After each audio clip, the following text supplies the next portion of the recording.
Hello and welcome to another edition of the How to Grow Your E-commerce Business podcast. I'm here with my partner in crime, Tom. So Tom, what are we going to talk about this week? Well, I thought we'd talk about shipping, Trevor. How do you fancy that? Oh, I like that. It's all about shipping, in my opinion. The shipping is almost the most important thing. Well, I think people pay huge amounts of attention to their conversion rate on their website and their social media and their Google advertising, but I don't think people put nearly as much time and thought into shipping. And I think we've seen that when you make changes to shipping, you can see quite dramatic impacts on sales, as much as anything else, if not more so. So I suppose my first question to you is, how important do you think shipping actually is? Well, I think, it's part of if you consider the whole the product that you're selling, it's the product, but it's also the delivery. And it's not as important as the price of the product, but people do notice that. And they also notice how the product is delivered to them. So I think that it's a vital part of the whole e-commerce process. Mm-hmm. Okay, so if we accept that it is a tool as much as anything else that you can use to drive both sales and profit, let's have that as our kind of underlying theme. So what shipping options might one offer on a website in particular? Well, I think that the fundamental question is whether it's free shipping or not, and there's reasons to choose both. I think so free shipping. When I talk about free shipping, it's not really, obviously someone has to pay for it, right? So what we're talking about there is including the shipping and the price of the item. The other option is to have shipping on top. And I think, there's pros and cons of both. I think with free shipping, it's easier for the customer to understand. The customers like it because they think they're getting something for nothing. And so your conversion rate will go up. And it's also, each product can be priced to be profitable. So it's easier to price things. Now, there's a reason why eBay encourages you to do free shipping. They'll give you, you're only a prime listing if you've got a free shipping option. Amazon, if you do FBA, you have to do free shipping. There's a reason why they do that. And I think if you ever wanted the inspiration for e-commerce, what are the big guys doing?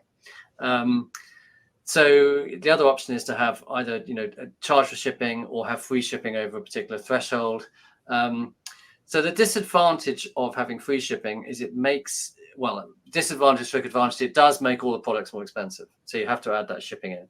Now, that can be good because it means that you might get closer to the RRP you have to keep to. Then if you've got low value items, so if you're selling, for example, something under like £5 or $5, quite a lot of things are like that. If you've got, I used to sell, bottle teats and they were like, £3 or something. You have to add £3 or £4 worth of shipping on top of that, which makes them look quite expensive. So if you're the kind of site that has a lot of low value items which people put into their basket, then people will be paying for the shipping multiple times. And it's quite hard to manage that if you've got a free shipping option.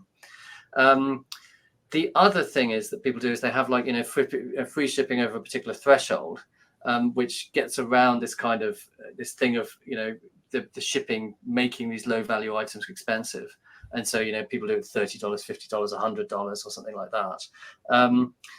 I think with that, yes, I think that's a good idea, but you will get, people will then tend to do it. You'll tend to get a lot of orders just over the line with that. And I don't know if that's, you need to look at your economics to see if that works or not.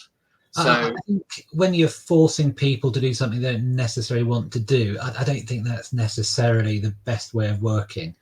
I think you will see definitely a drop off in terms of conversion rate, and you'll see that particularly when customers get through to checkout, they will see the cost of shipping, and that's where they drop out. So I think we've agreed. We've agreed, haven't we, Tom? We've also seen it that we've seen it. That it actually free shipping, I think, is the best option. Oddly, I think we recommend it. Actually, I think I'd recommend free shipping as the easiest option now. I think in a perfect world, actually, you charge shipping on everything because that actually gets people the best deal. Because if you're buying because if you buy multiple items, then you're only paying shipping once. But I think it's people don't like seeing an extra charge at checkout, particularly when other people are offering free shipping. And I would remind people, I think we discussed this in a previous podcast, that on Google takes into account the cost of shipping. So when it's doing the price comparisons, you're not penalized if you do, but by Google certainly. If you add shipping, it's still I think it still does make things look a bit more expensive. I think it's people who don't include shipping, it does can make the items look cheaper. But then, of course, so you might get more click-throughs to your site, but then your conversion rate will probably be lower. Yeah. There's no perfect answer, is there? But I mean, I think on balance, I think free shipping. That's my vote. Yeah. Okay. So that's free shipping.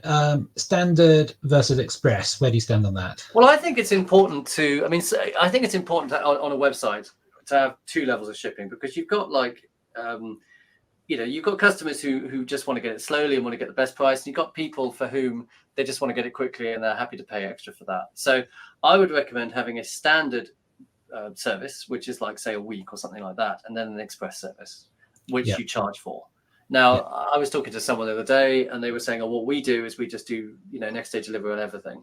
Now, I think they're missing a trick there, because, that's a thing you can charge for, and also you're kind of like, if you have free shipping, next day shipping and everything, you're creating more work for yourself unnecessarily. I don't think people expect it. And, Amazon, for example, they make you pay for next day shipping. So people don't expect it, and they are willing to they're willing to pay for it. And if you offer it as standard, then you've got to get everything out that day. Whereas if you have a standard shipping thing, you can deal with at the beginning of the day, you can do your express stuff, get that out of the way. That's the premium service they've paid for, and then you do everything else. And life is fractionally easier.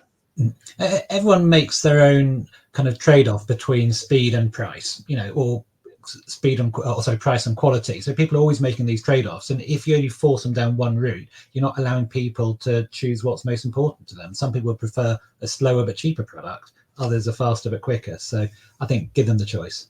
Well, it's a bit like when you go to Starbucks, they'll give you the extra squirt of cream on top for a quid. Some people there's people who are price sensitive, and you have effectively one price for them, and there's people who are less price sensitive and effectively have another price for them. Absolutely. Tracked or untracked?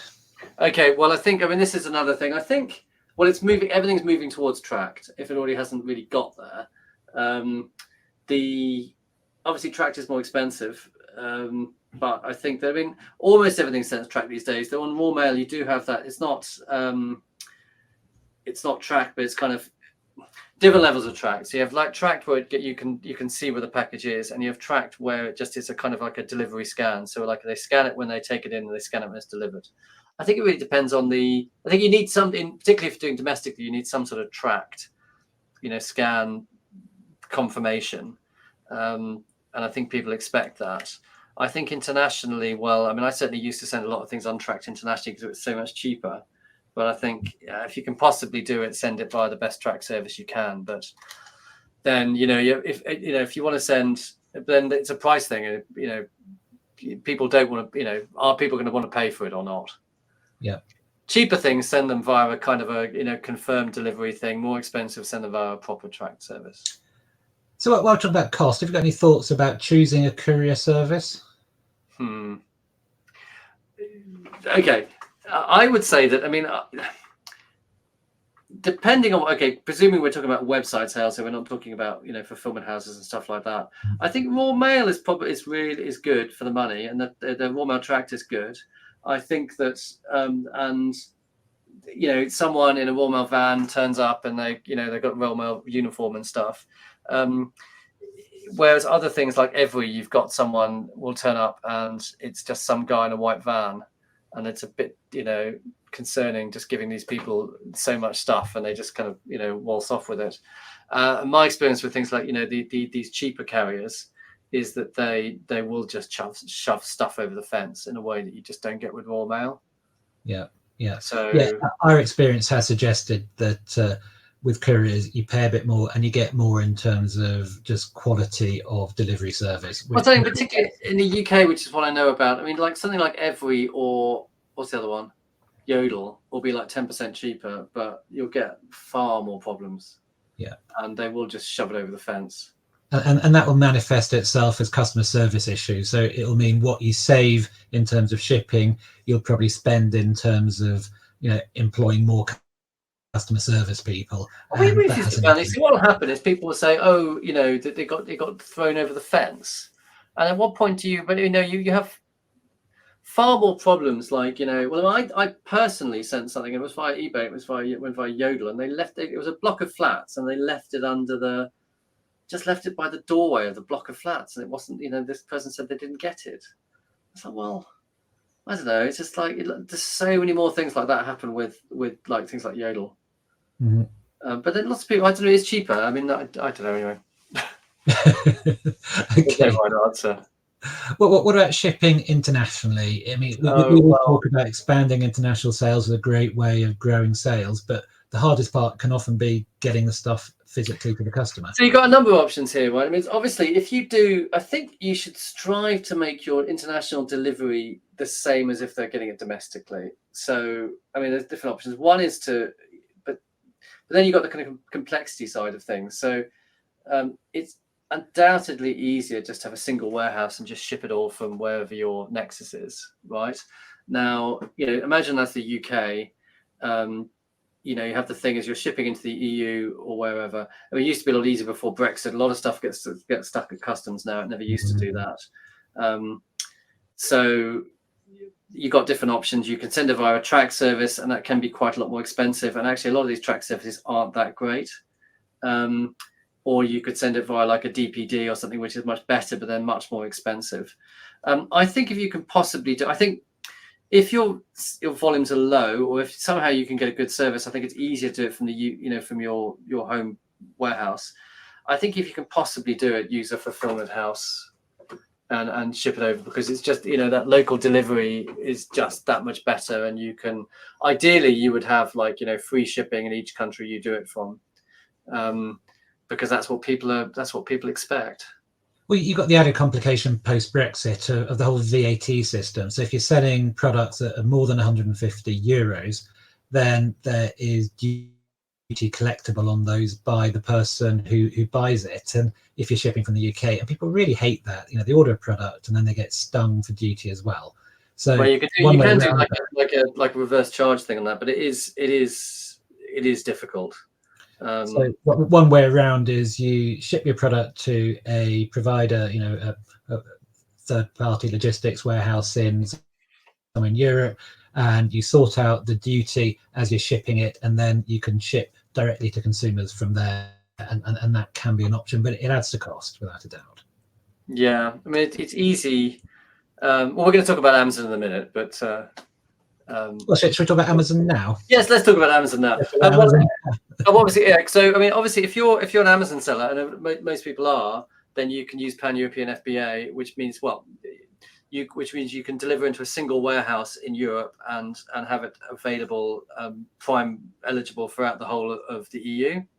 Well, actually, yeah, throughout the whole, whichever countries Amazon delivers to, which I think is a great service. And they also have a service whereby part of that service, if you ship the stuff if you're in the UK, you can ship the stuff to Weybridge, and they will inject it into their system, which is much cheaper than doing it yourself. They also have, if you use FBA in the UK, they have something called Remote FBA. It used to be called the European Fulfilment Network, where you make your FBA stock available into the EU, and it is more expensive, but then you don't have to worry about VAT and stuff like that. Whereas if you're using pan-European FBA, you need certain VAT registrations, which can be which are an extra expense. Yeah. No, remote fulfillment is fundamentally you sell to Amazon in the UK, so it appears in your accounts as a UK sale, and you account for the VAT in the UK. So it is simpler, but your products will be more expensive in the market because Amazon adds a fee, and the FBA charge is obviously more expensive. Yeah, it is. I mean, it's a no-brainer though. I think if you've got the rights to do it, I think you should just do it. So we're doing it for a number of clients at the moment, and you won't see the kind of volumes you'll see on your UK account, but if you're getting an extra 20% sales for really doing nothing other than turning it on and organizing the listings in those countries, then why wouldn't you? You do need to ensure the listings, but yeah, it's easy money. Yeah, I agree with that. So what else about Amazon shipping? FBA, FBM, where do you stand on that? Yes, okay. So I think that FBA, well, let's talk about Prime first. It's very important to be Prime eligible. So that's, that because there's millions of Prime subscribers.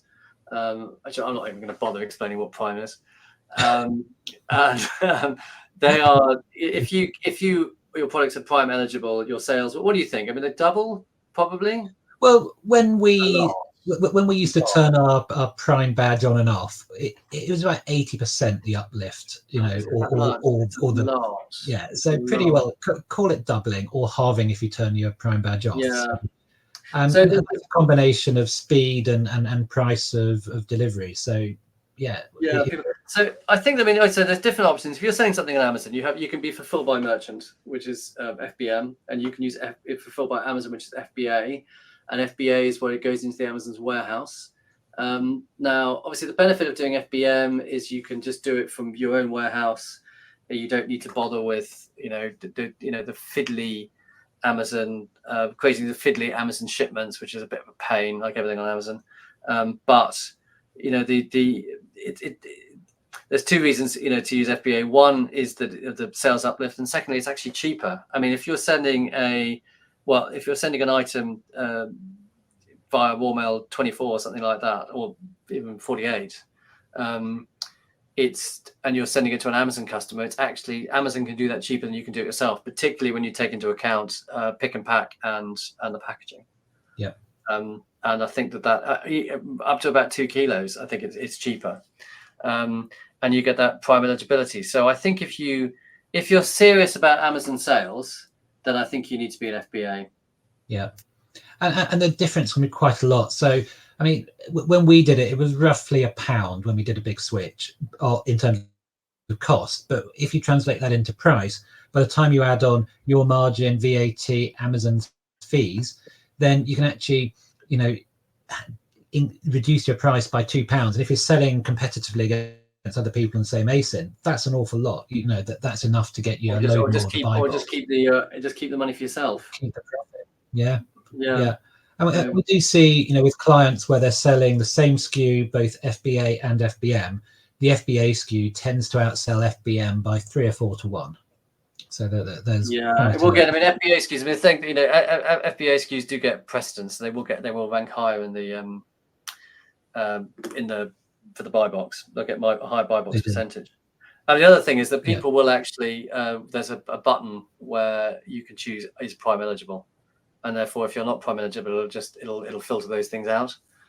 So if you're trying to build your brand on Amazon and it's not Prime eligible, some people just won't even see it because they've got their Prime account, and they will just tick that only Prime things, because there's always going to be there's always going to be a Prime eligible version of the kind of thing you're selling, probably. Yeah. So obviously it's possible to be Prime eligible when you fulfill it yourself. Tell me about that. Well, that's so-called self-fulfilled Prime or SFP. I mean, that is quite a good. In order to do that, you need to send the stuff to Amazon's quite strict rules. So you need to basically deliver it, I think, on time 99.75% of time or something. It's an awful lot. And Amazon gets if you miss the target, Amazon gets upset with you, even if it's the courier's fault and not your fault. But if you really can't do things, use FBA. Now, for example, if you've got a really massive catalog, or if you're in apparel and you've just got thousands and thousands of sizes, and you just can't, for whatever reason, can't get them all up to Amazon, then I think it's better than nothing. I think I'd recommend that, but I think it's second best using FBA. Yeah. And not only that, but it tends to, what happens is that Amazon becomes essentially the tail wagging your particular dog. So you end up picking Amazon products first in the morning, rather than your own website products. So you'll pick Amazon first just so you can dispatch them on time. You'll need people coming in on Saturdays so that you can get stuff out. And Amazon ends up taking over all of your operating systems, which it's just a big challenge, and it may not be right for you. And you might be trying to build your brand with your website, but if Amazon's always taking precedence, you'll be letting down website customers rather than Amazon customers. So yeah, the thing is, I mean, there's Amazon's just got more of a stick to hit you with. Yeah, I mean, they've got feedback, they've got AZ claims, they've got this whole SFP thing. So you do end up, cancelling your Amazon orders first. Sorry, your website orders first. Correct. Yeah, and they tend to do. Yeah. Okay. Anything else about FBA? What about large and bulky items. Oh, right. Okay. There is a system, and I think it's called Large and Bulky on Amazon, where you can deliver these items like furniture and stuff like that. FBA are Prime eligible, and people can do things like choose delivery times. So they do have programs for these items these items which are not suitable. You don't really want to ship around too much and make them Prime eligible. Yeah, and we've also seen in terms of that cost difference between shipping yourself and Amazon shipping through FBA, the kind of the point where it's roughly the same cost is about 2 kilos. Anything more than 2 kilos is usually cheaper for you to ship yourself from your own warehouse. Yeah, so I mean the storage. You got to remember, if something's an FBA, you've got to pay storage, and I think the storage is for small items. Shoebox size, even up to shoebox, is pretty minimal, particularly if they're going for the system quickly. But if you've got bigger items, then it does begin to become expensive. And also things like furniture and stuff, you don't really want to be shipping them around too much. They're difficult to move, and the more they move, the more they get damaged. Yeah. Makes sense. Okay, what about talk about Amazon? What about eBay? Oh, eBay. Well, I mean, eBay doesn't have a fulfillment house, but I mean, okay. The important thing on eBay, I think, is if you want to have a premium listing, you have to have a free shipping option, and if you want to, I think you also have to have a next day option as well. So it's important to offer those two things. The other thing is in the UK, there's something called the Global Shipping Program, which means that if you don't want to ship internationally yourself, you can turn that on. And what happens is Amazon, you ship the stuff to eBay's website, eBay's warehouse, and then eBay will ship it internationally for you there, and you don't have to bother about it. And I think that's it's again an incremental sale thing. It's worth doing. Yeah. Okay. So we've kind of assumed for most of this chat that the option is kind of shipping it yourself or Amazon. What if you don't want to ship it yourself? What if you don't want a warehouse? Well, you can use a fulfillment house. Now, I think, and what fulfillment house do is that it's a warehouse. You take the stuff in, and they will do. You effectively send them a list of orders, and they will do it all for you. I think if you can possibly do that, I think it's a good idea. I mean, talking as someone who had his own warehouse, it was expensive and difficult to run. And I think that you need to have a business that doesn't need a warehouse. I've got to say, there's always a joy when you don't have any stock to worry about. Well, I think you need someone else. You got to ask yourself because if you're a brand owner, or if you're a retailer, unless you're really big, your competitive advantage won't be your systems. Unless you've got, and again, I mean, it's the same if you're developing your own software. I think your competitive advantage is not your warehouse. It's just a cost and a liability. And I think that if you can possibly do it, and you need to make sure that the products you're selling have got a high enough margin that you can do them, you can put it into a fulfillment house. And you need to make sure that particularly that fulfillment house can do seller fulfill prime, or can do the things you need in terms of seller fulfill prime, and even delivering into FBA. So I'd recommend a warehouse if you could, a fulfillment house if you can possibly do it.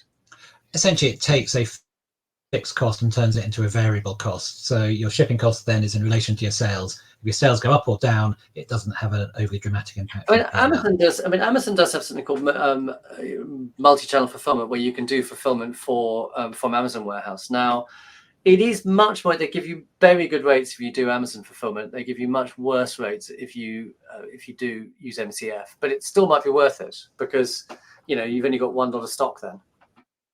Yeah, and having one pool of stock is always a good thing. If you've got two pools of stock, you're always going to have the wrong stuff in the wrong places. So MCF, I think, is pretty easy to turn on. You need to use a third-party app, but there's a number of them out there that are recommended by Amazon. And it's not that big a deal. So especially if you sell on Amazon and a website, probably worth considering. A 3PL might be cheaper. 3PL in combination with FBA might be more cost effective, but up to you. Do the numbers. Okay, so we talked quite a lot about getting stuff to your consumers. Occasionally, stuff needs to come back. You have returns. Tell me about those. Oh, returns, gosh. Well, I mean, the question is, I suppose, one thing would be the return period. I think that you should probably offer 30 days at least. I mean, some people offer 3. I think the minimum in the UK you can offer is 14 now. I think 30 is probably pretty standard. And also, I mean, some people offer free returns. I don't know, and I think you will get more returns if you have free returns. That's the issue. A lot more returns, probably some multiple of them. Now, my experience of this is when I had a website, and that didn't get that many returns because they weren't free returns. Amazon was free returns, and 90% of the returns were Amazon. And being Amazon, people would just return these things back ruined. But so you got to think. I mean, but it's a great. I mean, it's a great, marketing, thing if you can say I do free returns. Yeah, I think people love that, and maybe it's important for things like clothing. But I mean, the other thing is if you're selling quite big items. I mean, it's great if you're doing clothing or if you're doing toys or something, and they're quite small and they can be taken to a post office. But if you've got, imagine you sell furniture, it's really difficult to do returns. You don't want to do free returns on those. I bought a table tennis table recently and sent it back. That was a bit of a stupid thing to have done. Never mind. Don't do that, boys and girls. Yeah, I mean, I'd say how you deal with returns. It should fit in with your brand. If you're cheap and cheerful, if you're selling on price, then by all means charge for them. If you are a premium retailer, premium brand, then maybe it's something that you should do. Offer free returns to be in keeping with your brand. Okay, well, I think we probably covered quite a lot of stuff. It was far more exciting than we thought it was. We had far more to talk about than we thought we did. It's anyway. It's just so exciting. I think it's a lever to both impact your sales and your profitability. So people tend to set up their shipping and then they don't think about it for years. What we're suggesting you do is just think about it a bit more often. Play around with how you do it. Do some experiments. What works for you and your brand and your business model. Try free shipping, try, at least crunch the numbers on FBA or a 3PL and just have a think about it. Don't just always do it. Also, just remember that these, the fulfillment houses and Amazon, for when they're probably better at it than you are, and just accept that in their way and just be happy with it. It's one less thing to worry about. Have you got enough warehouse people over Christmas? Your warehouse guy's gone off sick. That means you're going to have to go and help. You never have enough warehouse people. That's the problem. Never. Yeah, it's one monkey off your back. Okay, that's shipping. Trevor, what's inspired you this week? Well, I was thinking about this. Navalny, Navalny, the Russian dissident who died.